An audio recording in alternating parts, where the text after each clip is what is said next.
The female teacher is already tired of sending messages to the student's mother. As a result, she got angry, yelled at him, and threatened that if he didn't come to school the next day accompanied by his mother, then she would kick him out of class. Michael ran to the cemetery and wept with resentment.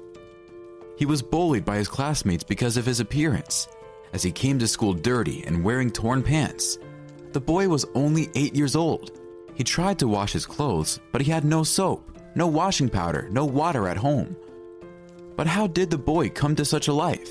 And where was his mother? His mother's name was Maria. When she was 17 years old, she became orphaned and went to the city alone.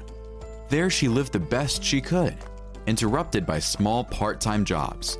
She slept on the street and was often hungry until one day, a woman noticed her on the side of the road. When this woman heard the sad story of the girl, she sympathized with her and promised to give her a job in her big house. She gave her a small room on the basement floor. The woman's name was Nicole.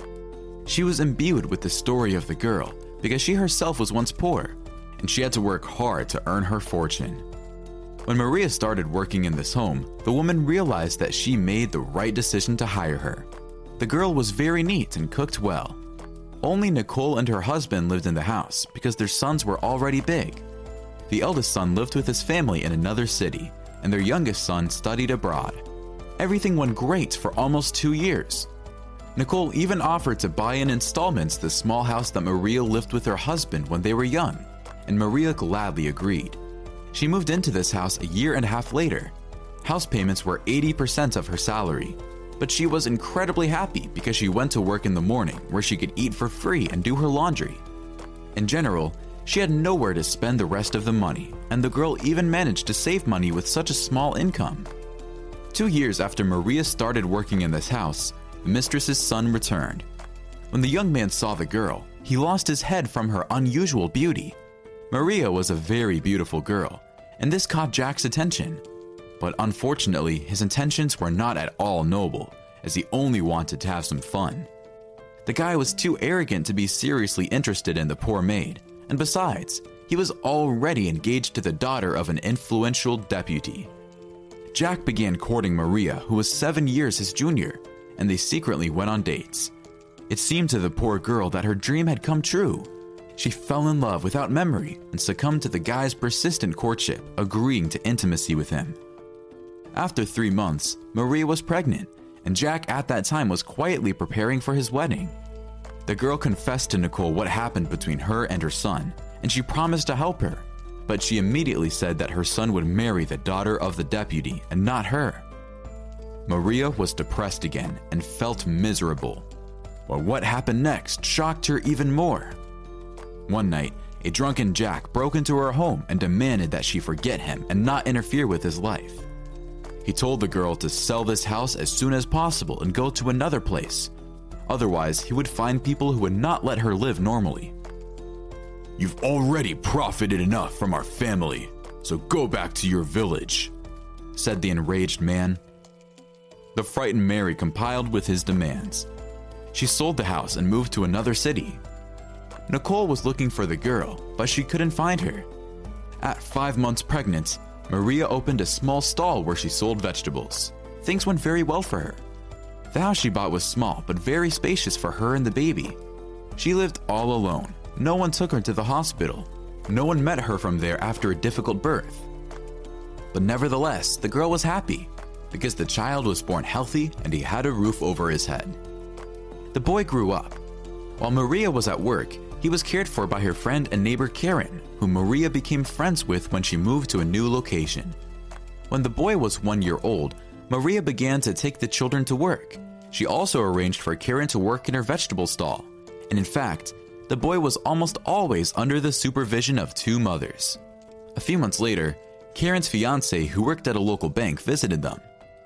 He advised Maria to open a savings account to secure the future of her son, and this seemed to the girl a great idea. Maria began to save money and give it to Karen's fiancé so he could put it into a savings account. At the age of 6, little Michael started going to a private school, which was very expensive. But Maria did her best to give her son the best education. Her business became very successful. She already had several outlets in the city, and Karen's fiance began working as a manager for her. But Michael was not considered one of them at school, despite the best efforts of Mary. And many parents were against the fact that the son of some female merchant studied with their children.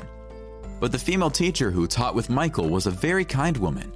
When she found out that Maria is a single mother who works without rest to give her son a better education, she decided to help her and ensure that the boy received a discount on tuition as a very promising student. Maria began to save even more money for her son's future. But 6 months later, she fell ill and couldn't even get out of bed. So Karen's friend began to take care of her and the child. The girl had to deal with business and take Michael to school. Doctors couldn't understand what was the cause of the woman's illness. She suffered from severe pain in her head, and her son cried watching his mother suffered. Karen's fiance persuaded Maria to sign a power of attorney to manage the accounts and business for herself under the pretext of facilitating work, and also in order not to disturb Maria once again. A few months later, the poor woman died, and the cause of her illness was never determined. Karen told Michael that his mother was sleeping and they would take her to some quiet place where she could rest forever. The next day, the woman was buried, and the boy was crying desperately. His nanny said he didn't need to be sad because his mother was asleep. A week later, the boy woke up alone in the house. Karen was nowhere to be found. The girl disappeared, taking with her almost all the things from the house. The only room from which nothing was missing was the boy's bedroom. The boy also found a note in the kitchen. "Dear Michael, I had to move to another city for a month because of your mom's business. Don't worry, I'll be back. Don't tell anyone that you live in a house alone, otherwise you will be taken to an orphanage." When Michael read this note, he cheered up, but his hopes began to dwindle when a month went by and no one came to see him. No one else could take him to school, so he began to be constantly late, which made the female teacher very angry. She vouched for him, but the boy didn't live up to her expectations. She soon noticed that Michael began to smell bad.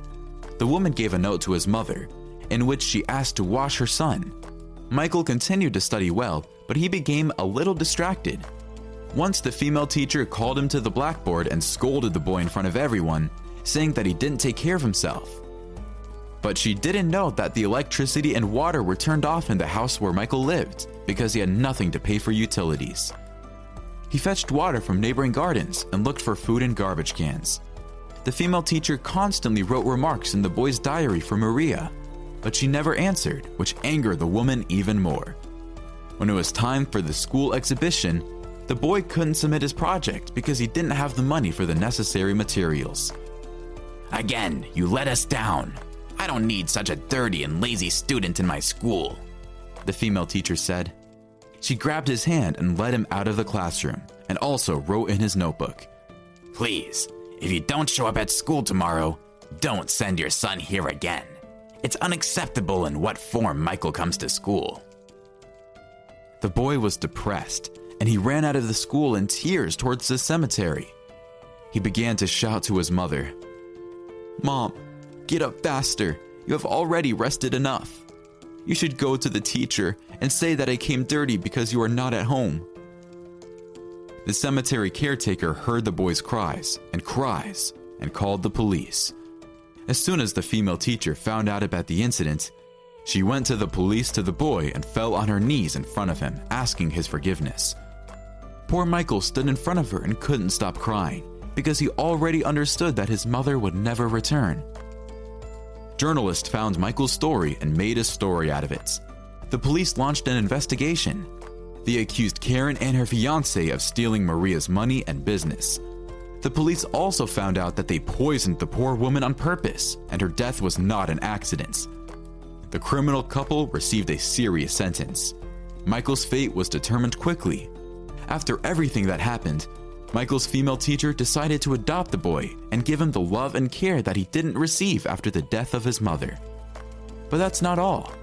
After some time, the already elderly Nicole saw a story about this story, as well as a photo of the boy on the news. Her attention was drawn to how similar he was to her son as a child. She visited Michael, and she had no doubt that the boy was her grandson. But Michael continued to live with his foster mother, and his grandmother took care of his future so he would not need anything.